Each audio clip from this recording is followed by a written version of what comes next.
میں ہر سال ہدایہ اکیڈمی کی گریجویشن پہ جاتا ہوں اور ان کے پہلے سیمینار میں بھی آیا ہوں، تو میں تو صرف سیکھتا ہی ہوں ان چیزوں کو۔ میں جب پچھلی مرتبہ آیا تو میں نے کچھ بات کی تھی، تو مجھے شیخ اظہر کہہ رہے تھے کہ لوگ ان سے کچھ کہہ رہے تھے علماء کرام کہ مفتاح صاحب پہلے تو بہت پازیٹیو ہوتے تھے اسلامک بینکنگ کے بارے میں، اب کچھ نیگیٹو ہو گئے ہیں۔ تو میں وہ کلیریفائی کرنا چاہتا ہوں کہ بالکل نہیں، لیکن اسلامک بینکنگ کے حق میں ہونا یا اسلام کے حق میں ہونا از ناٹ نیسسریلی کہ آپ کو ہر اسٹیٹ بینک کا جو قدم ہے اسلامک بینکنگ کے بارے میں وہ صحیح لگے۔ آپ کو you can have difference of opinion. تو میں نے جو پچھلی مرتبہ یہ بات کی تھی وہ ایک کانٹیکسٹ میں یہ تھی کہ اکثر ہوتا تھا کہ جب انٹرسٹ ریٹس بڑھتے تھے، اسٹیٹ بینک اس زمانے میں انٹرسٹ ریٹ بار بار بڑھا رہی تھی، تو جو اسلامک بینک ہوتے ہیں وہ بھی اپنے منافع کی شرح بڑھا دیتے ہیں، لیکن وہ اسلامک بینک جو تھے وہ بڑے بضد ہوتے تھے کہ آپ منیمم منافع کی شرح جو آپ کسٹمر کو دیتے ہیں وہ نہیں کہہ سکتے، وہ اسلام خطرے میں آ جاتا تھا ان کا۔ تو میں نے کہا یار اگر ایک طرف ہو سکتا ہے تو دوسری طرف ہو جائے گا۔ پھر اب اسٹیٹ بینک والوں نے ایک نیا طریقہ نکال لیا کہ کیپٹل کے اوپر آپ نے کچھ دینا ہوتا ہے، تو اس سے وہ ختم ہو گیا۔ لیکن اس سے یہ ہوتا تھا کہ اسلامک بینکوں کو پروفٹ تو ہوتا تھا، لیکن جو اسلامک بینکنگ کے کسٹمرز ہوتے تھے ان کو وہ پروفٹس نہیں ملتے تھے۔ تو میرا یہ ایمان ہے کہ مسلمان ہونا کاسٹلی نہیں ہونا چاہیے، انفیکٹ مسلمان ہونا پروفیٹیبل ہونا چاہیے، اور تالی نہ بجاؤ، مسلمان ہونا پروفیٹیبل ہونا چاہیے۔ اور ایکچولی یہ بات آپ نے دیکھی ہے کہ جو لوگ ایمانداری سے زکوٰۃ دیتے ہیں اور خیرات دیتے ہیں اور دیگر چیزیں دیتے ہیں وہ ترقی کرتے رہتے ہیں۔ ہم نے یہ کم از کم میں نے تو بہت دیکھا ہے کہ جو لوگ ہر سال یہ پیسے دیتے ہیں کچھ بھی کر کے کہ یہ حساب ہے کہ یار یہ زکوٰۃ دینی ہے، ٹیکس میں تھوڑا بہت ڈنڈی مار لیتے ہیں لیکن زکوٰۃ میں بالکل ڈنڈی نہیں مارتے، وہ لوگ کبھی بھی پیچھے نہیں رہتے، وہ لوگ آگے بڑھتے رہتے ہیں۔ سو یہ بات تو میرا اس پہ بھی خیال ہے کہ جس طرح ہم یہ سمجھتے ہیں کہ اگر آپ زکوٰۃ دیں گے تو اللہ آپ کو برکت ہی دے گا، اس طرح اگر آپ اسلام کا کام کر رہے ہیں تو it should be beneficial and everybody should grow, everybody should be well off. یہ نہیں ہے کہ عرفان صاحب کا نفع جو ہے وہ میرا نقصان ہونا چاہیے، ہم کا بھی یہ زیرو سم گیم نہیں ہونی چاہیے۔ سو میری صرف اتنی سی استدا تھی، میں نے کہا اس کو کلیریفائی کر دوں۔ آج کچھ اور نئی بات کروں گا تو پھر اگلی مرتبہ آ کے اس کو کلیریفائی کر دوں گا۔ یہ دیکھیں ایک چیز جو ماڈرن جو بزنسز ہوتے ہیں یہ انٹرنیٹ وغیرہ کے، اس کے اندر جو امریکہ میں فائنینسنگ ہوتی ہے نئی کمپنیوں کی وہ وینچر کیپٹل کے تھرو ہوتی ہے زیادہ تر، اور پارٹنرشپس کے تھرو ہوتی ہے۔ Venture capital is basically partnership. تو اسلام کا میں سمجھتا ہوں کہ ایک ماڈل یہ ہے کہ یہ جو کنونشنل بینکنگ ہے نا، ہم اس کی اصطلاح چینج کرتے ہیں، ہم اس کو مطالبے کو پروفٹ بولتے ہیں، وہ سب صحیح ہے، لیکن اسلام ایسا انکریج کرتا ہے کہ you actually take shares in these things. So ایک چیز ہم کو جو کرنی چاہیے وہ یہ تھی کہ وینچر کیپٹل کو، یہ حکومت کے لیول کی میں بات کر رہا ہوں، کہ وینچر کیپٹل کو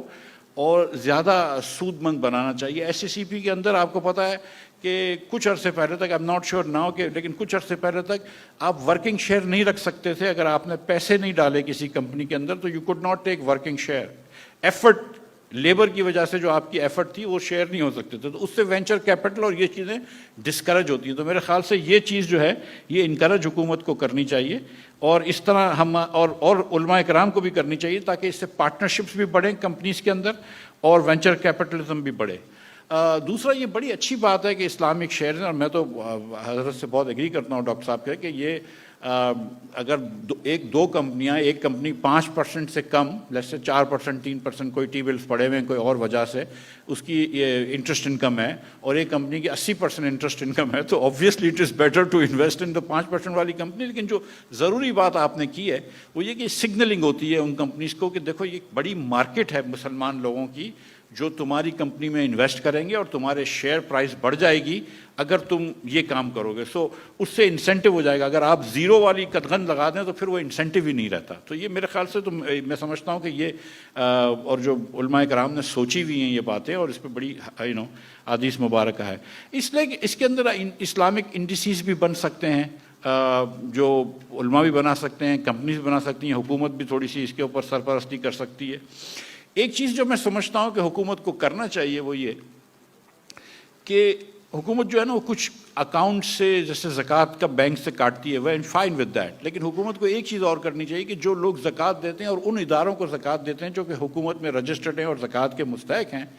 تو اس زکوٰۃ کی آپ کو کم از کم اگر 100% ٹیکس کریڈٹ نہیں ملے تو آدھی ٹیکس کریڈٹ ملنی چاہیے، تاکہ آپ کی زکوٰۃ جو ہے نا آپ کو وہ بھی انسینٹیو ہو جائے کہ آپ نے زکوٰۃ دی ہے تو وہ بھی آپ کو تھوڑا سا حکومت میں ٹیکس کریڈٹ ہو کے تو اس کا کلچر بڑھے گا۔ اگین میرا یہ خیال ہے اور میرا یہ ایمان ہے کہ جو زکوٰۃ آپ جو اگر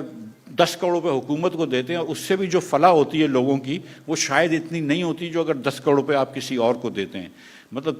3 ارب روپے یا 30 ارب روپے سیلانی ویلفیئر والے جمع کرتے ہیں اور اس میں روز کے 3 لاکھ لوگوں کو کھلا دیتے ہیں۔ اگر آپ حکومت پاکستان کو 30 ارب روپے اور دے دیں تو وہ 30 لاکھ لوگوں کو روز نہیں کھلا سکیں گے۔ اگر یہ زکوٰۃ کو بھی ہم تھوڑا سا انسینٹیوائز کر دیں تو یہ اچھا ہو جائے گا۔ ایک چیز جو حکومت کر سکتی ہے اسلامک شیئرز کو زیادہ وہ کرنے کے لیے، اسلامک شیئرز کو وہ زیادہ پاپولر کرنے کے لیے اور زیادہ انسینٹیوائز کرنے کے لیے، کہ اگر آپ 15% ڈویڈنڈ ٹیکس لیتے ہیں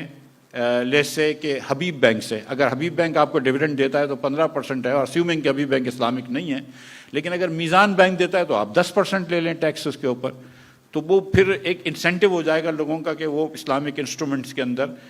انویسٹ کریں۔ سملرلی اگر آپ کیپٹل گینز بھی اگر ہوتے ہیں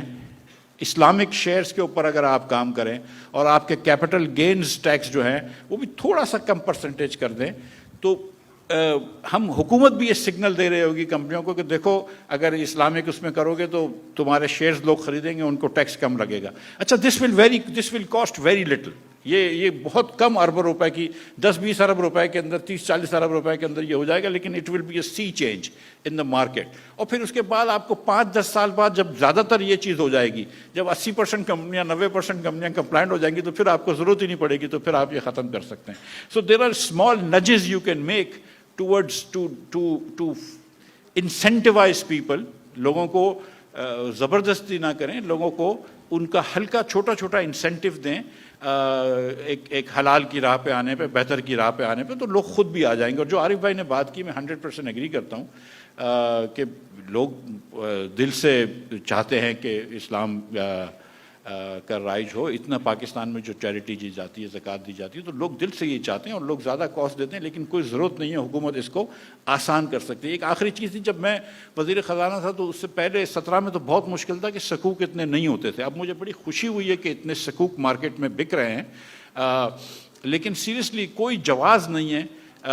کہ حکومت جو ہے نا، اگر 28 میں آپ چاہتے ہیں کہ پاکستان میں یہ بینکنگ ختم ہو جائے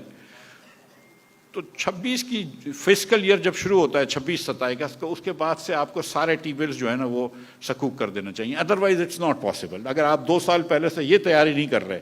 تو اگر آپ سکوک بیس کر دیں گے تو بہت بڑا آپ کا مسئلہ ختم ہو جائے گا۔ ویدر کمپنیاں بھی بہت ساری کمپلائنٹ ہو جائیں گی، بینکس بھی بہت سارے کمپلائنٹ ہو جائیں گے۔ تو میں یہ سمجھتا ہوں کہ حکومت کو اگر وہ 28 پہ سیریس ہے تو 26 کے جو فسکل ایئر شروع ہوتا ہے، یعنی کہ اس سال کے بعد سے اگلا جولائی سے ان کو صرف سکوک نکالنے چاہیے اور پھر ٹی بلز نہیں نکالنے چاہیے 10 سال کے، 5 سال کے، یا ایون 3 مہینے میں pass. Thank you, God bless you.